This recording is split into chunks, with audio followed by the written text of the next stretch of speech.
Hi, James. Hi, nice to see you. What is it like when Ryan Murphy comes to you with a project idea? It's absolutely terrifying because, you know, there's just such pressure involved with you just don't want to let him down. You know, he's so well known for turning in these incredibly high, these high production values and performances in everything that he does, that you just start to get terrified that you might not be able to live up to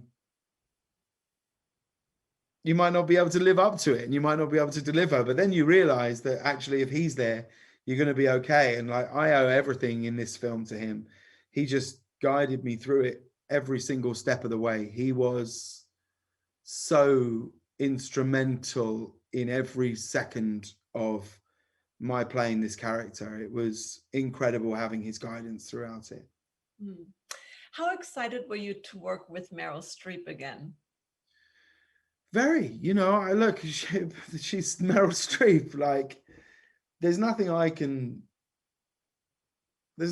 say about her as a performer that you don't already know, and it's all true. But really, the greatest thing about her is like, she just sets the tone as a human being for how everybody behaves. You know, she takes the work unbelievably seriously and doesn't take herself seriously for a second, you know? And she really, really does. She's an example of how to behave as a human being. Like, I love her. How important is the message of this movie, especially during this time for you? Well, I think the message of this film is incredibly important. You know, you long for the day that you wouldn't be able to make a film like this. That would be a great day. And someone goes, well, no, that's not a story that needs to be told now, because any story that's about acceptance and tolerance and love is incredibly important, you know. And I'm very proud to be part of such a story, in the hope that it will, you know, look, there will be people out there, you know, look, there's friends of mine. I know people, good friends of mine, who, you know, live on the outskirts just outside London, who have yet to come out to their families, and without question have had moments where they have felt like all of these things that they're going through are particular to them. And it's wonderful that there might be a story that will tell them that they're not alone in this, and that somewhere out there will be people who will absolutely accept them for who they are, what they are, and who they want to love. Did you ever face any challenges in high school? Were you ever bullied for anything?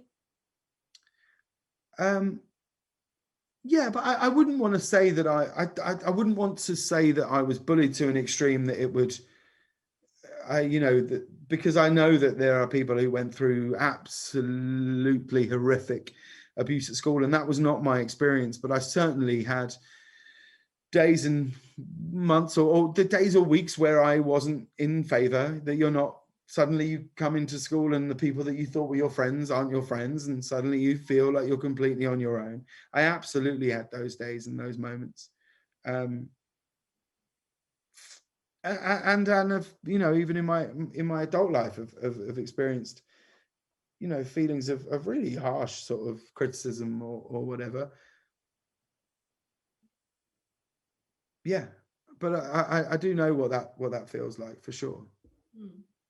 You've mastered both stage and film. Do you have a preferences between the mediums?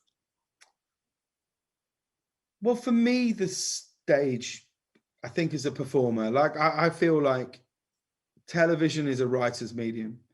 I think film is a director's medium, and I think the stage is an actor's medium. And I've been very fortunate. So the productions that I've been in of, you know, the History Boys and One Man, Two Governors, you know, that started at the National Theatre and ended their runs on Broadway and did very, very well. So I'm aware that I might be looking at those experiences with rose-tinted glasses, but for me, there's nothing greater than being in a production that tells a story every night in a beginning, a middle, and an end. And that's always thrilling to be part of. Wonderful. Thank you so much. Thank you, Helen, so much. That's so sweet of you.